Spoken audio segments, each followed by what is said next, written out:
I want you to ask yourself, did they bring these things up? Do they have a system that covers these things off? And I mean, did they bring them up without you having to bring them up? If you've had to bring up these topics and areas and ask them how they address it, you've got to really question the contractor that you're working with or you're talking to. Until right now, this very moment, contractors have always been on their own, not as tradespeople, but being alone and knowing how to take their business to the next level. They call us working class, they call us blue collar. They say that we don't have the smarts to become the business owner that we're meant to be. That is such bullshit. You have the ability.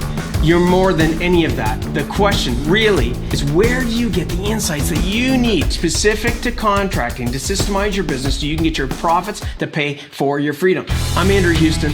I'm going to show you how to make more profits, how to get more control, how to get more freedom in the simplest, quickest way possible without any of that bullshit. Welcome to the No Bullshit Podcast for Contractors. Listen up, level up, and if you learn something, like the video, subscribe to the channel, change your business, change your life.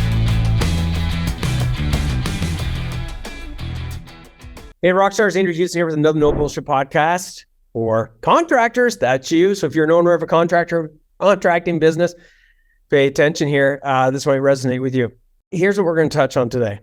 If you have been struggling with one or both of these things, selling your jobs, so that you're selling beyond price. In other words, making sure you're getting people to see your true value, then stay on this podcast. We're going to give you some tips and tricks and actually, the steps and how to solve that. In conjunction with that, we're going to talk about, the importance of making sure you're pricing your jobs properly. They go hand in hand. That's what we're going to talk about today. So if you're doing any quotes right now, you've done any quotes in the last week or two, then you probably want to listen in on this one. Okay. This is going to help you guys amplify your profitability, amplify your ability to really move your quoting process forward, and really get you doing some activities around being and acting like a champion CEO. So that's what we're going to be talking about today. And let's get into it.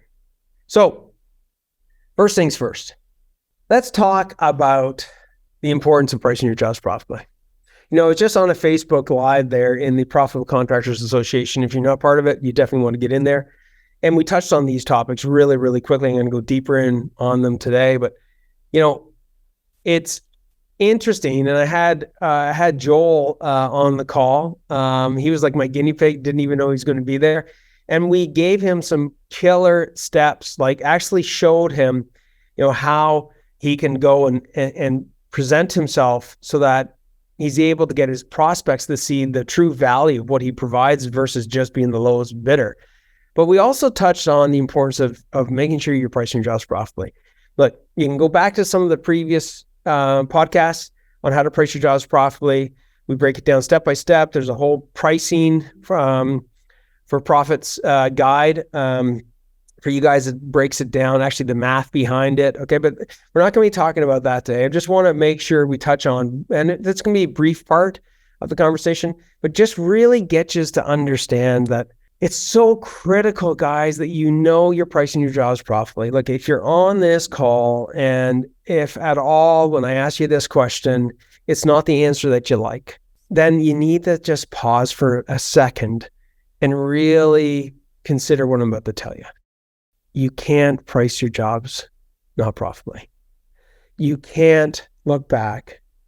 If I asked you right now, are you sure that the last 4 or 5 jobs that you priced were profitable, were profitably priced? If you're like guessing, like I'm not sure, I think so, or I'm pretty good at knowing how to quote, and you don't have any form of a system to prove it to me. Like if I actually asked you to prove it to me, could you? If the answer to any of those wavers at all, you gotta pause.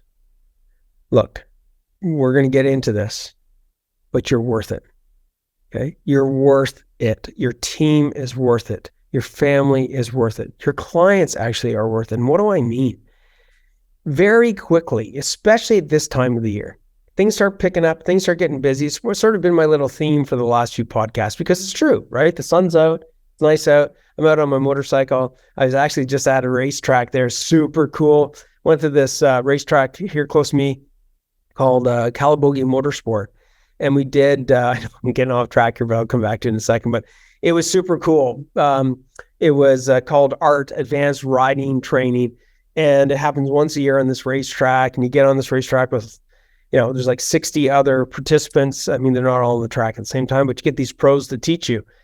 And to some degree, it's related to this, which is, I've been riding for a really, really long time. I've been riding dirt bikes since I was a little kid. I'm not no pro at it, but I've had, a crotch rocket. I've had a Harley. I've now got this BMW adventure bike. I love it. My favorite bike so far. But it really opened up my eyes for a bit that even though I've got all this experience, like seriously, I don't know if it's tens of thousands, but it's definitely in the thousands of hours that I've ridden motorcycles in some form or fashion. And I thought I was pretty good. I am not bad, okay? But when I got when I got these insights from these pros, and it was just a couple of the nuggets that I got. I did the racing. I went on the racetrack on the weekend. Oh no, that's not true. It was on Monday. And even just the last couple of days I've been riding my bike, it's changed my approach. It's changed my ability to not just ride my bike, better, but safer, with more confidence, with knowing that what I'm doing is actually the right things to keep me safe and at the same token to increase my skill set and at the same token make it funner. So why am I telling you this? I'm telling you this because when it comes to pricing your jobs profitably, it's not a guessing game. If you're questioning it at all, don't be hard on yourself because you've never been showing it. Okay. I wasn't showing some of these techniques, okay. How to load my front tire before I go into a corner, how far I could lean my bike over, where I'm supposed to put my weight distribution, how to not use my brakes at all on the track, for the most part was incredible. And, the importance of, how to properly, and I knew little aspects of this, but, like how to use my front brake, and when to use my front and back brake. And like, guys, it's been a game changer to my riding. And I've been riding for like over 35 years or more than that, man. Jeez, and now I'm really dating myself. So it's like over 40 years. It's crazy. So when it comes to pricing your jobs, guys, same with a lot of things we cover off in these podcasts. If you don't know it, it's okay. And what I mean by that is don't be hard on yourself, okay? If you're not pricing your jobs properly, in other words, if you don't know for certain and you don't have a mathematical formula, if you're not using break even, I'm going to throw some things out. If you don't know these things, go back to some of the podcasts. You can go into the Profitable Contractors Association, ask us. We can share it with you. We can give you some free tools and things of that nature. If you want to get more help, just, let us know. But look, there's math behind it. There's a process behind it. There's principles behind it. There's lots of different layers to it, but you can learn how to make sure every single job that you price, no matter what product or service, is profitable if you follow a proven system. Okay. And that's what I got to tell you. Okay. Going the rest of this year, going even next week, next month, and not knowing for certain that you're pricing your jobs profitably is unacceptable. Okay. It's unacceptable for you. Okay, because we're going to talk about how to make sure you value your products and service properly. But it's not fair to your team because look, if you're not making the right money of profit, you can't pay your guys right.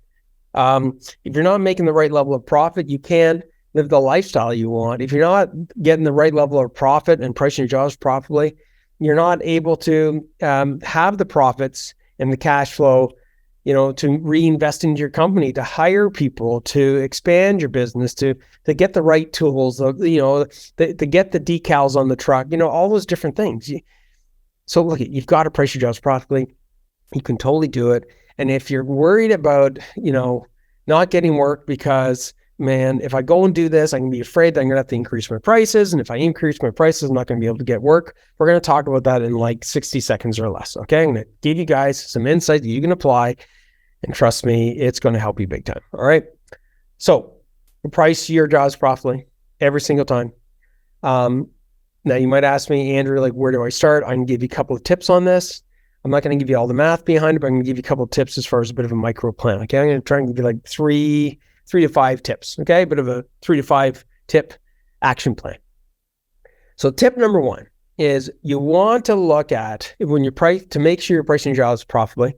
And this is going to be similar to some of the principles I'm going to teach you in the next insights I'm going to give you about making sure you're able to, sell your jobs. I use a different word when I talk about it, but let's just say get people to purchase your products and services, and without you having to be the lowest bidder. Is you've got to start with the simple things. Okay, start with the quotes that are the less complex. Start with the quotes that are that contain the least amount of information.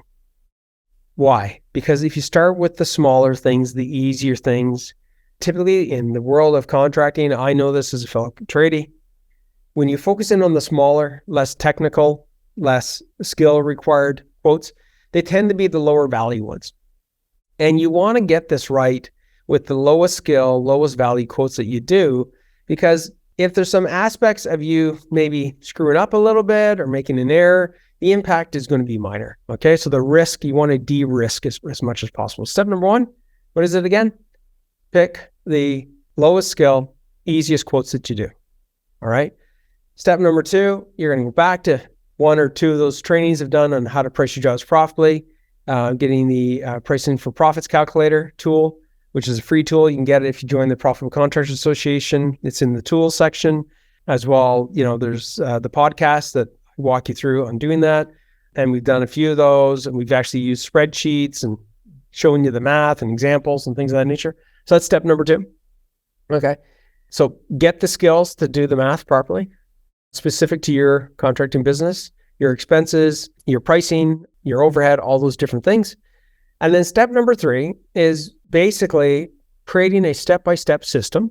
Again, we're still focusing in on the easiest quotes, a step-by-step system so that you're following a process that ensures you're pricing your jobs profitably every single time. All right. That in turn allows you, and if you go to the Facebook group, just this one on, May the 31st, last day in May, you'll see that conversation with Joel, and I actually walk him through how to delegate pricing, the lower skilled quoting jobs to his admin person, or get her the help out. So go to that. Those are the 3 or 4 steps that I'd recommend you guys do. Super simple, make it happen. Let's talk about the next topic, okay? Which is, how do you go about making sure you're pricing your jobs such that you're going in there with confidence, you're going in there making sure that you're not selling just on price, but you're selling on the value of what products and services that you provide, specific to your company and specific to that service. So what do we do? So I'm going to have you guys draw a little grid. Super simple, super easy. You'll all be able to apply it. It's called the secret psychology. And I've talked about the secret psychology before, but this time I'm applying it specific to making sure that when you price jobs, you're going in there with the mindset and the confidence that you're pricing them based upon value, not being the lowest bidder. Okay. So picture, we got this piece of paper and there's a set of crosshairs on it. Okay. So basically 4 different boxes on this piece of paper.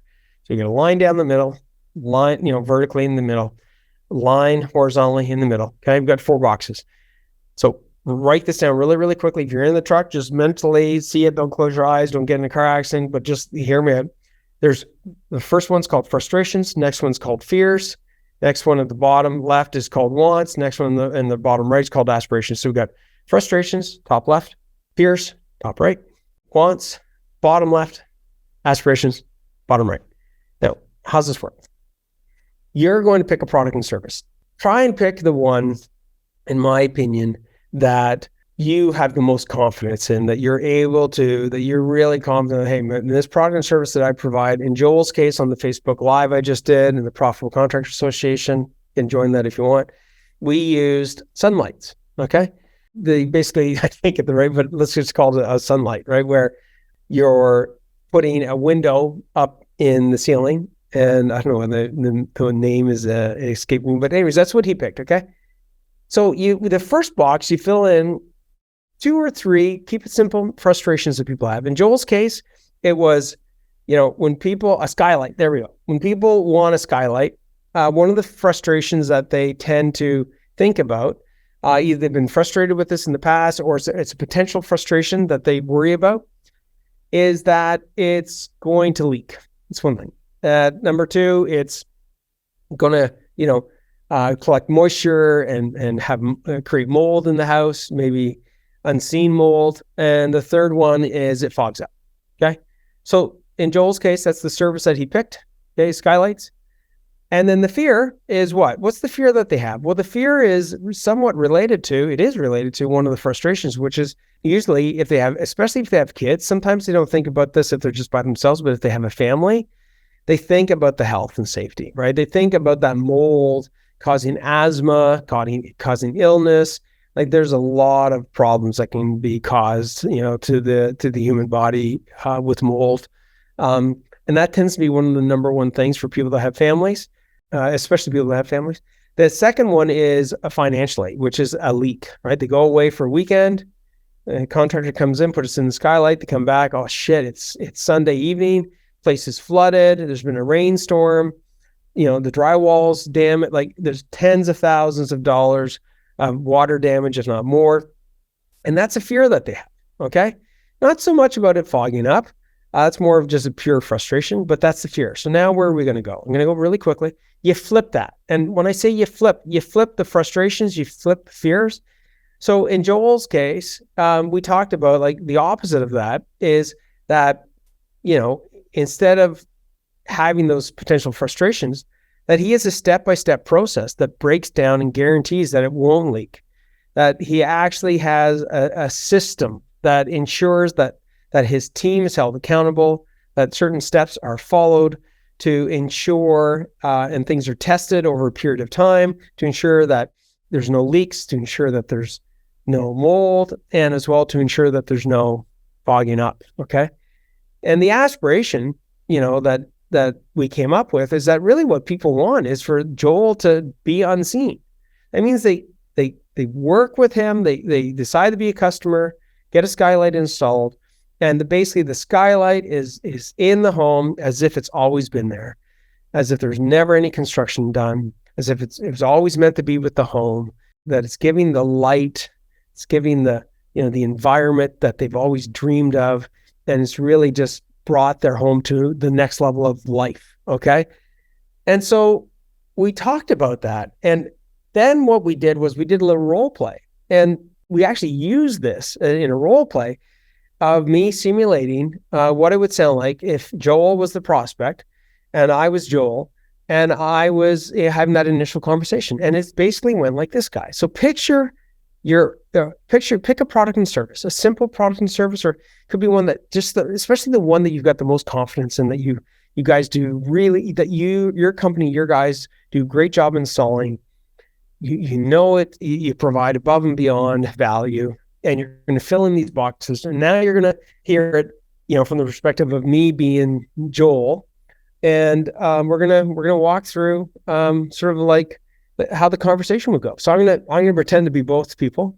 So the conversation, again, you can hear the whole thing in the Facebook Live with Joel on the other side on the Zoom. But basically, it goes something like this: prospect, call in, or maybe there was an email sent, and Joel reached out to the prospect, but it's that initial conversation, and it goes something like this: prospect goes, "Hey, can I help you?" And the person, Joel, goes, "Yeah, well, I'm not sure. It's actually whether or not I can help you. I saw that you inquired, you sent in an email. Maybe it was that they filled in a form on the website, or it was on a Facebook ad or something." But anyways, go something like this: "Yeah, I noticed that you have an interest in potentially getting a skylight put in. I'm just reaching out to see if or how I can help you. And again, I'm not sure if we're the right fit for you. My job today is just have a brief conversation to see if there's a potential fit. If there's a fit, great. I can tell you what the next steps are and where we can go from there. And if there's not a fit in this, I think it should be like a 5-minute call here, then that's totally cool as well. But I just want to see if we can help you and if there's a fit for you and a fit for us to help you with that skylight."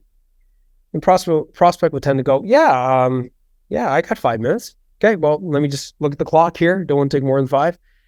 So, one of the things that we tend to discuss with somebody that's interested in getting a skylight put in is, whether or not we actually are the right fit. So would it make sense if I told you a little bit about what we're about, and then we can see if it makes any sense to continue this conversation, and just go from there? Prospects can go, yeah, sure, okay. Well, first thing I wanted to say to you is thanks for inquiring. Appreciate you taking the time to reach out to us.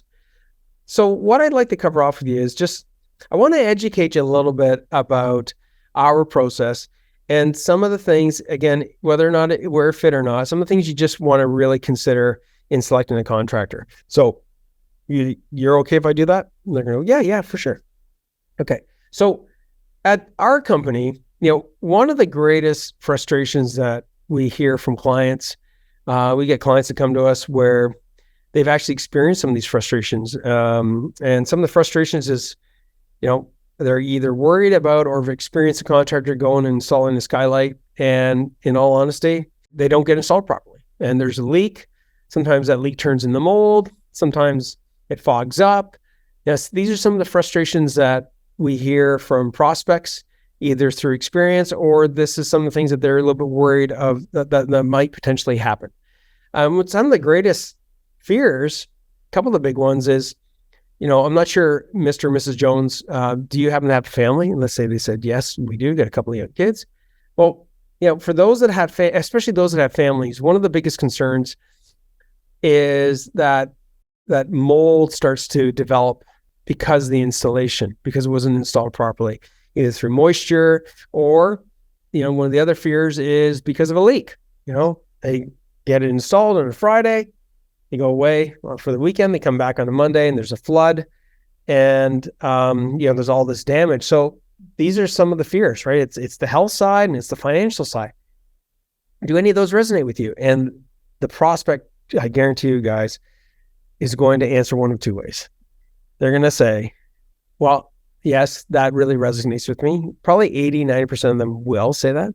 There's going to be a percentage of them that are going to say, listen, thanks for mentioning those things, but that's not really my concern.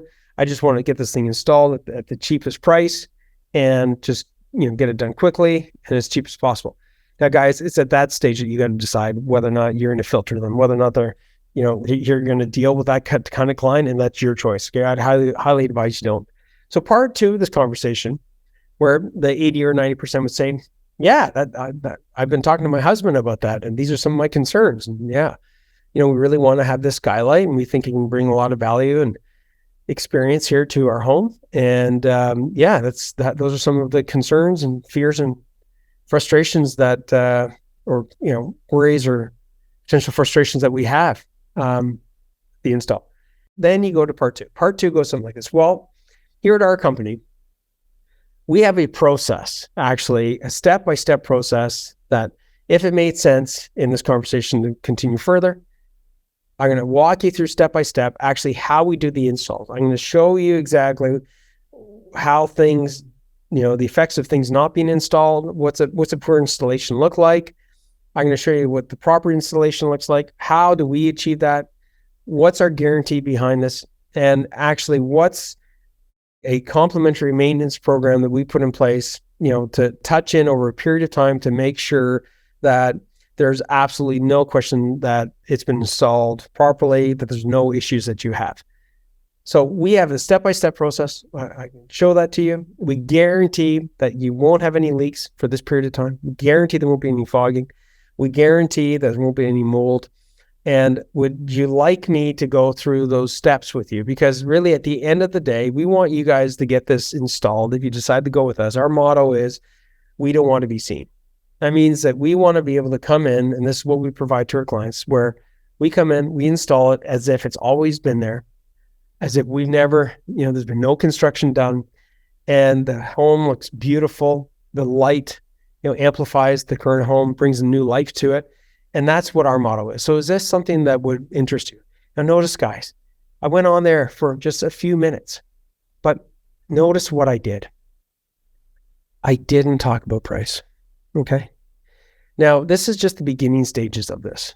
The next stage of this, guys, is phase one, is to identify the frustrations, fears, wants, and aspirations of your prospects specific to a service.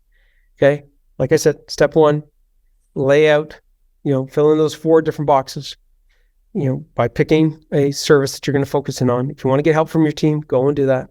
If you want to go and ask some previous prospects or clients that you've had that are raving fans, do that as well. But you got to get that filled in. Rough it to begin with, okay? Roughing it means get the ball moving, okay? So you can get some value out of it quickly with the least amount of effort.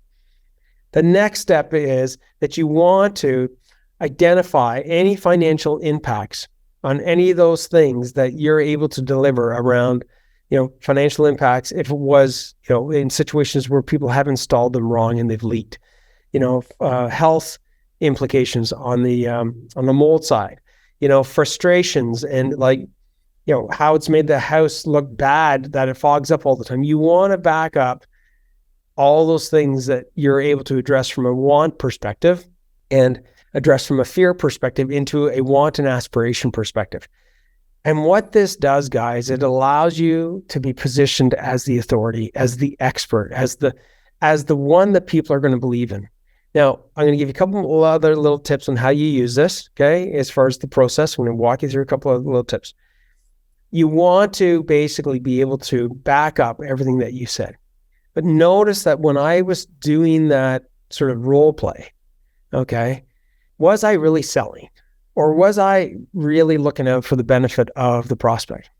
Yeah, I was looking out for the benefit of the prospect authentically, okay? Now you can use that, and this is the next step. The next step is to position what you're being able to provide, because you've now highlighted the cost if it doesn't get installed properly, if it leaks, you have some of the insurance claims, you got any footage of past people, clients that have had a bad contractor come in and mess it up, what that looks like.